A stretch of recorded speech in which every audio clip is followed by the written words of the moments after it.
नमस्कार मित्रों, जैसा कि हम लोग दीनदयाल उपाध्याय गोरखपुर विश्वविद्यालय गोरखपुर के बीएड फर्स्ट सेमेस्टर के first paper fundamentals of education अर्थात शिक्षा के मूल तत्व से संबंधित प्रैक्टिस सेट कर रहे हैं। तो आइए बिना देर किए हम लोग आज के प्रैक्टिस सेट को देखते हैं, जो कि बहुत ही महत्वपूर्ण प्रश्न है।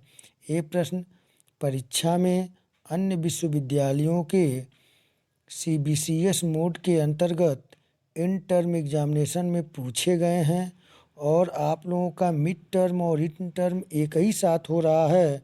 तो जो मिड टर्म के 15 अंक के प्रश्न आएंगे, 6 प्रश्न आएंगे जिनमें से आपको किसी 3 प्रश्नों के उत्तर करने होंगे। मैं इसके पहले के वीडियो में बता चुका हूं और आप लोगों से वह जो प्रश्न पूछे जाएंगे आप आसानी पूर्वक कर लेंगे। आप लोग विषय वस्तु को अपने अच्छी तरह से समझते हैं। आइए इन टर्म से संबंधित महत्वपूर्ण आज के प्रैक्टिस सेट में 40 प्रश्नों को हल करें। आइए पहला प्रश्न आपके सम्मुख है। राधा कृष्णन आयोग जाना जाता है। तो जो राधा कृष्णन आयोग है इसे हम लोग जो जानते हैं वह विश्वविद्यालय शिक्षा आयोग के नाम से हम लोग जानते हैं। आइए इसके आंसर पे विचार करें। तो पहला ही ऑप्शन सही है। ऑप्शन ए राधा कृष्णन आयोग को हम विश्वविद्यालय शिक्षा आयोग के नाम से जानते हैं, जिसकी स्थापना 1948 ईस्वी में हुआ था और यह अपना रिपोर्ट 1949 ईस्वी में दिया था। तो पहले का ए ऑप्शन सही है। आइए अगले प्रश्न को देखें। दूसरा प्रश्न है आपके सम्मुख। हस्तकला के माध्यम से शिक्षा देने के समर्थक थे। तो ये भी प्रश्न आप अच्छी तरह से जानते हैं। सही उत्तर 4 ऑप्शन से जो होगा वह है ऑप्शन ए एम के गांधी। महात्मा गांधी बुनियादी शिक्षा प्रणाली के माध्यम से हस्तकला के माध्यम से शिक्षा देने के समर्थक थे। आइए अगले प्रश्न को देखा जाए। तीसरा प्रश्न है, भारत में प्रथम मुक्त विश्वविद्यालय की स्थापना कब हुई? 4 ऑप्शन से इस प्रश्न का सही उत्तर जो है वह है ऑप्शन बी 1982 ईस्वी में भारत में प्रथम मुक्त विश्वविद्यालय आंध्र प्रदेश में खोला गया। आप इसे तैयार कर लें। अगले प्रश्न को देखें। चौथा प्रश्न है। मेरा ये जो प्रश्न कराने का उद्देश्य है कि आपका रिवीजन हो और साथ ही साथ आप अपने पाठ्यक्रम के संपूर्ण विषय वस्तु को तैयार कर लें, रिवीजन कर लें, जिससे कि आप अच्छे अंकों से पास हों। चौथा प्रश्न है, माध्यमिक शिक्षा आयोग के अध्यक्ष कौन थे? 4 ऑप्शन से सही ऑप्शन आप जानते भी होंगे। इस प्रश्न का सही उत्तर है option A doctor LS Mudaliar माध्यमिक शिक्षा आयोग के अध्यक्ष थे और इसका गठन 1952 ईस्वी में किया गया था और यह अपना रिपोर्ट 1953 ईस्वी में प्रस्तुत किए थे। इसीलिए माध्यमिक शिक्षा आयोग का जो कार्यकाल दिखाया जाता है वह 1952 से 53। आइए अगले प्रश्न को देखें। प्रश्न संख्या 5 है। इनमें से कौन शिक्षक शिक्षण की समस्या नहीं है पूछा गया है। ऐसे प्रश्न जब आपसे पूछे जाएं तो आप बहुत ही सावधानी पूर्वक इसका आंसर दें। तो इसमें शिक्षक शिक्षण की समस्या नहीं है पूछा गया है, तो नहीं है जो वह सही ऑप्शन होगा ऑप्शन सी। धार्मिक शिक्षा की समस्या नहीं है शिक्षक शिक्षण की, बाकी तीनों हैं तो नहीं है, तो पूछा है तो होगा ऑप्शन सी धार्मिक शिक्षा की समस्या। इनमें से शिक्षक शिक्षण की समस्या नहीं है। आइए अगले प्रश्न को देखें। प्रश्न संख्या 6 पूछा गया है। पूर्व प्राथमिक शिक्षा का संस्थापक किसे माना जाता है? इन 4 ऑप्शन से जो सही ऑप्शन है वह होगा ऑप्शन सी, फ्रावेल। फ्रावेल से प्रश्न और बनते हैं कि किंडरगार्टन पद्धति के प्रवेता या प्रवर्तक कौन है, तो फ्रावेल महोदय हैं। आइए अगले प्रश्न को देखें। 7वां प्रश्न है, कौन सी प्रणाली पूर्व प्राथमिक शिक्षा से संबंधित है। इन 4 ऑप्शन को देखें। और यदि बात करें तो देखें अभी बात हुई है किंडरगार्टन प्रणाली के फ्रावेल जो हैं। नर्सरी प्रणाली भी पूर्व प्राथमिक शिक्षा से संबंधित है। और मॉन्टेसरी प्रणाली के जनक मारिया मॉन्टेसरी हैं। तो यानी ये देखा जाए तो सही ऑप्शन है ऑप्शन डी, उपर्युक्त सभी पूर्व प्राथमिक शिक्षा से संबंधित है। आइए अगले प्रश्न को देखें। प्रश्न संख्या 8 है, पूर्व प्राथमिक शिक्षा का उद्देश्य क्या नहीं है पूछा है। सावधानी से आंसर देना है। 8वें का ये है, अच्छी आदतों का विकास, यह उद्देश्य है पूर्व प्राथमिक शिक्षा का। बालक के विकास के लिए स्वस्थ वातावरण तैयार करना या प्रदान करना, ये भी है। और इंद्रिय प्रशिक्षण, ये भी है। इनमें से कौन नहीं है पूछा है, तो सही उत्तर होगा ऑप्शन डी, औपचारिक शिक्षा प्रदान करना पूर्व प्राथमिक शिक्षा का उद्देश्य नहीं है। आइए अगले प्रश्न को देखें। प्रश्न संख्या 9 पूछा है, आप इसे तैयार करें। ये प्रश्न जो है मैं करा रहा हूँ, इसके पूर्व शिक्षा से संबंधित फंडामेंटल से यही प्रश्न बनने की पूरी संभावना है। तो 9 नंबर प्रश्न है, भारत में पूर्व प्राथमिक शिक्षा के लिए किसने सर्वप्रथम वकालत की। ये 4 ऑप्शन आपके सम्मुख हैं। इसमें से आप सही ऑप्शन का चयन करें। इस प्रश्न का जो सही उत्तर होगा, आप सही उत्तर का चयन करें। इस प्रश्न का जो सही उत्तर होगा वह होगा ऑप्शन सी, कोठारी आयोग 1964-66। आइए अगले प्रश्न को देखें। प्रश्न संख्या 10 है, प्राथमिक शिक्षा के विकास की मुख्य समस्या क्या है। इन 4 ऑप्शन से आप सही ऑप्शन का चयन करें। तो इस प्रश्न का जो सही उत्तर होगा वह होगा ऑप्शन बी, अपव्यय एवं अवरोधन की समस्या प्राथमिक शिक्षा के विकास की मुख्य समस्या है। और यदि यहीं से प्रश्न घुमाकर पूछे कि अपव्यय एवं अवरोधन की समस्या किस शिक्षा से है, तो प्राथमिक शिक्षा से। और यदि यह पूछे कि प्राथमिक शिक्षा के विकास की मुख्य समस्या अपव्यय अवरोधन की बात सर्वप्रथम किसने किया, तो यह बात हर्टांग समिति 1929 ईस्वी में अपव्यय अवरोधन की समस्या बताई गई। आइए अगले प्रश्न को देखें। प्रश्न संख्या 11 है, अवरोधन को रोकने का क्या उपाय हो सकता है। इन 4 ऑप्शन से आप सही ऑप्शन का चयन करें। शिक्षण विधि में परिवर्तन, ठीक है। बाल श्रम को प्रतिबंधित करना, ये भी सही है। और परीक्षा प्रणाली में परिवर्तन, ये भी सही है। यानी इस प्रश्न का सही उत्तर होगा ऑप्शन डी, उपयुक्त सभी उपायों को लगाकर अवरोधन को रोका जा सकता है। आइए अगले प्रश्न को देखें। प्रश्न संख्या 12 है, अनिवार्य शिक्षा संबंधित है। बहुत ही आसान प्रश्न है। इस प्रश्न का सही उत्तर का चयन आप कर लिए होंगे। इस प्रश्न का सही उत्तर होगा ऑप्शन डी, प्राथमिक शिक्षा से। और प्रश्न संख्या 13 है, माध्यमिक शिक्षा को उच्च माध्यमिक शिक्षा किसने कहा।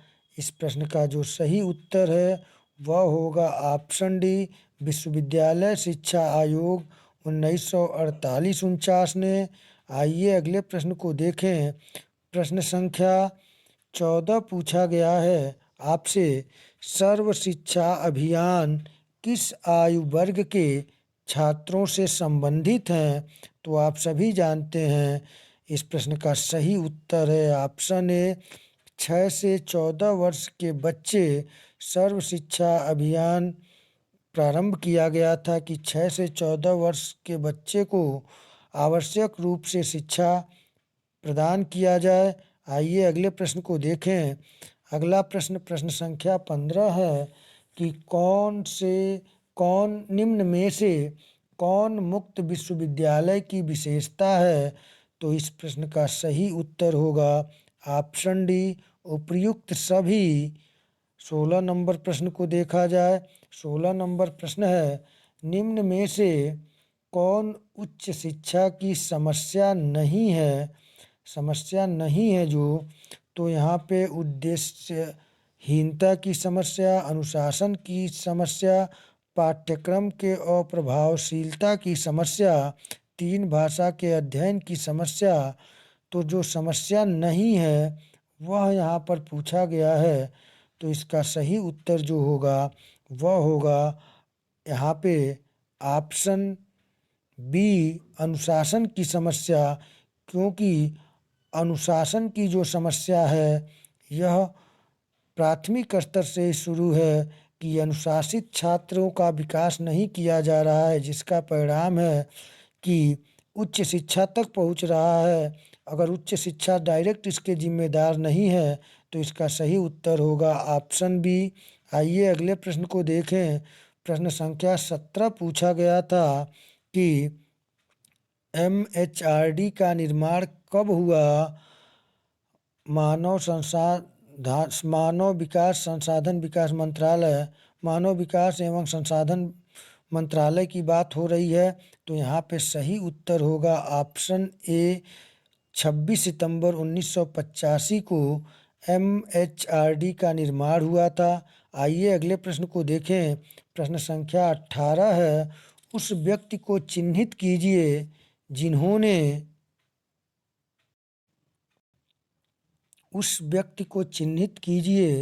जिन्होंने शिक्षक शिक्षा में अपना योगदान नहीं दिया। तो इस प्रश्न का जो सही उत्तर होगा आप चयन करें।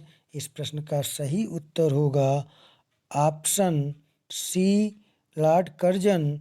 लॉर्ड मैकाले की शिक्षा नीति 1835 ईस्वी में आई थी।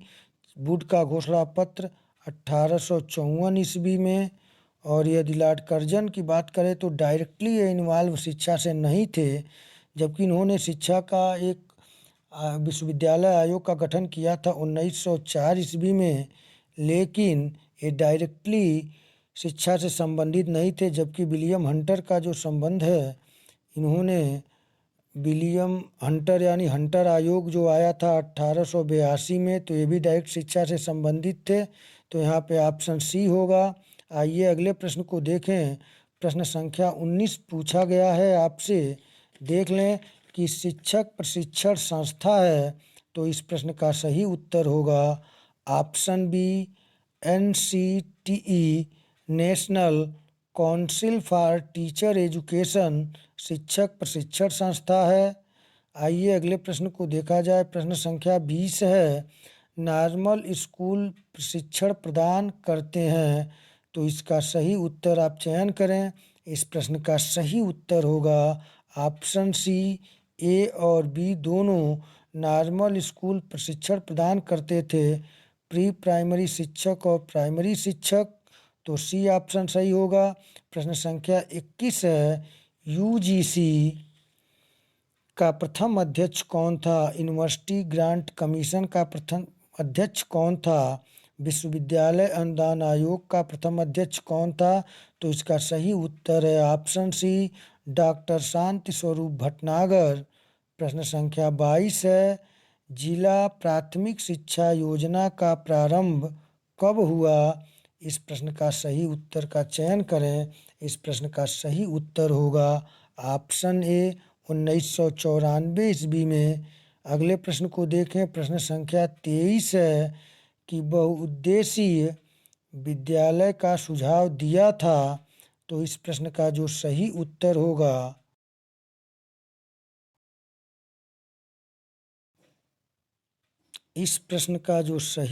होगा वह होगा ऑप्शन डी माध्यमिक शिक्षा आयोग 1952-53 ने पहली बार बहुउद्देशीय विद्यालय का सुझाव दिया था।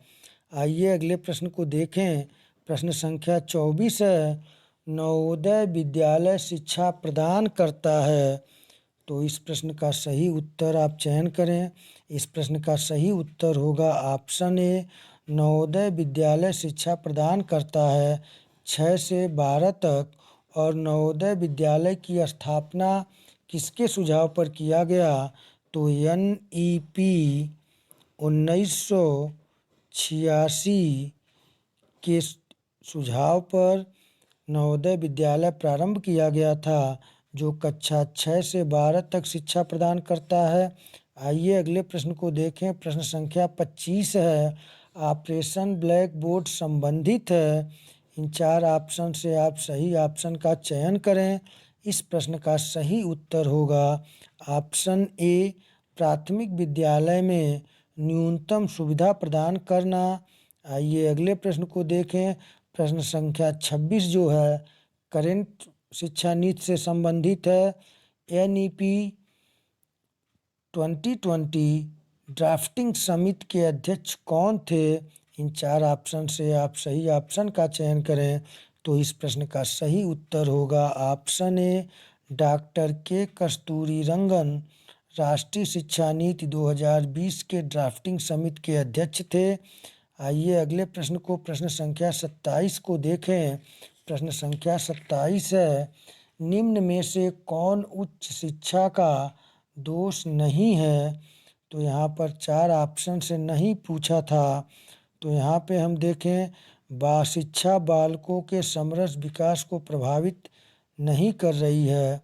यह जो है आपका दोष है, नहीं पूछा है। शिक्षा के स्तर में गिरावट, यह दोष है। कौशल विकास का अभाव ये भी है। और सैनिक शिक्षा का अभाव यह डायरेक्टली संबंधित नहीं है उच्च शिक्षा से। तो इसका सही ऑप्शन है, नहीं पूछा है, तो सही आंसर होगा ऑप्शन डी, शैक्षिक शिक्षा का अभाव। अगले प्रश्न को देखें। प्रश्न संख्या 28 पूछा गया है कि उच्च शिक्षा प्राप्त करने का माध्यम होना चाहिए। तो इसका जो सही उत्तर होगा, यदि भारत का विकास करने के राष्ट्रीयता की भावना की बात करें, तो इसका सही उत्तर होगा ऑप्शन सी, केवल हिंदी भाषा में। आइए अगले प्रश्न को देखें। प्रश्न संख्या 29 है, विश्वविद्यालय शिक्षा का उद्देश्य क्या नहीं है? तो इन 4 प्रश्नों में से मैं बता चुका हूँ कि जो नहीं वाले प्रश्न हैं उस पर विशेष ध्यान दीजिए। तो इस प्रश्न का सही उत्तर होगा ऑप्शन बी, छात्रों को विदेश में नौकरी करने के लिए तैयार करना विश्वविद्यालय शिक्षा का उद्देश्य नहीं होना चाहिए, जबकि योग्य नागरिक का निर्माण होना चाहिए। संस्कृति और सभ्यता का संरक्षण एवं विकास ये भी होना चाहिए। और साथ ही साथ सभी प्रकार के ज्ञानार्जन का अवसर उपलब्ध कराना ये भी होना चाहिए। तो जो प्रश्न पूछा है कि विश्वविद्यालय शिक्षा का उद्देश्य क्या नहीं है, तो छात्रों को विदेश में नौकरी करने के लिए तैयार करना। अगले प्रश्न को देखें। प्रश्न संख्या 30 है, उच्च शिक्षा में सम्मिलित है। तो इसका सही उत्तर है ऑप्शन डी, स्वास्थ्य शिक्षा भी, शिक्षक प्रशिक्षण भी, अभियांत्रिकी तथा तकनीकी शिक्षा यानी उपयुक्त सभी उच्च शिक्षा में सम्मिलित हैं। प्रश्न संख्या 31 है, निम्न में से कौन केंद्रीय विश्वविद्यालय है? तो लखनऊ विश्वविद्यालय, बनारस हिंदू विश्वविद्यालय, दीनदयाल उपाध्याय गोरखपुर विश्वविद्यालय, कानपुर विश्वविद्यालय। तो इसमें केंद्रीय विद्यालय जो है वो सही ऑप्शन बी है, बनारस हिंदू विश्वविद्यालय केंद्रीय विश्वविद्यालय है। प्रश्न संख्या 32 है, माध्यमिक शिक्षा आयोग का अध्यक्ष कौन था? बहुत ही आसान प्रश्न है, आप सभी जानते हैं। ऑप्शन ए सही है, लक्ष्मण स्वामी मुदालियर माध्यमिक शिक्षा आयोग के अध्यक्ष थे। इन्हीं के नाम पर इसे मुदालियर आयोग भी कहा जाता है। और यह आयोग 1952 में गठित हुआ था और 53 में अपना रिपोर्ट सौंपा था। आइए अगले प्रश्न को देखें। प्रश्न संख्या 33 है, शिक्षा का अधिकार अधिनियम 2009 लागू हुआ। पिछले प्रैक्टिस सेट में भी ये प्रश्न कराया हूँ, आप तुरंत आंसर गेस कर लिए होंगे। इसका सही उत्तर ऑप्शन डी, 1 अप्रैल 2010 को शिक्षा का अधिकार अधिनियम 2009 लागू हुआ था। आइए प्रश्न संख्या 34 को देखें। पूछा है आपसे, जामिया मिलिया इस्लामिया विश्वविद्यालय की स्थापना किस जगह पर हुई थी? तो यह जो सर्वप्रथम जिस जगह पर हुई थी वह ऑप्शन सी है, अलीगढ़ में। अगले प्रश्न को देखें। प्रश्न संख्या 35 पूछा गया है, मदरसा पारंपरिक रूप से किस शिक्षा स्तर से संबंधित है जो अब प्रचलन में नहीं है? तो इस प्रश्न का सही उत्तर है ऑप्शन ए, उच्च शिक्षा से संबंधित। आप जानते हैं मुस्लिम शिक्षा पद्धति में 3 प्रमुख एजेंसी थे शिक्षा प्रदान करने के। पहला था मकतब था। ये देखते हैं, इसका ए है, तो सही आंसर है ए, उच्च शिक्षा। और पहला होता था जो मुस्लिम शिक्षा में मकतब होता था। मकतब में प्राइमरी यानी प्राथमिक शिक्षा दिया जाता था, और मदरसा में उच्च शिक्षा दी जाती है, जो कि अब प्रचलन में नहीं है। तो यहाँ सही उत्तर है, मदरसा में उच्च शिक्षा था जो पहले, तो ये ऑप्शन सही है। और तीसरा था खानकाह, जो खानकाह होता था यह सूफी संतों का निवास स्थान था, वहाँ पर भी शिक्षा प्रदान की जाती है। आइए अगले प्रश्न को देखें। प्रश्न संख्या 36 है, शिमला सम्मेलन किस सन में हुआ था? तो इस प्रश्न का सही उत्तर होगा ऑप्शन डी, 1904 ईस्वी में। और प्रश्न संख्या 37 पूछा गया है कि NCERT के कितने शिक्षा के क्षेत्रीय संस्थान कार्य कर रहे हैं? तो वर्तमान में सही उत्तर होगा ऑप्शन सी, 5। प्रश्न संख्या 38 है, निम्नलिखित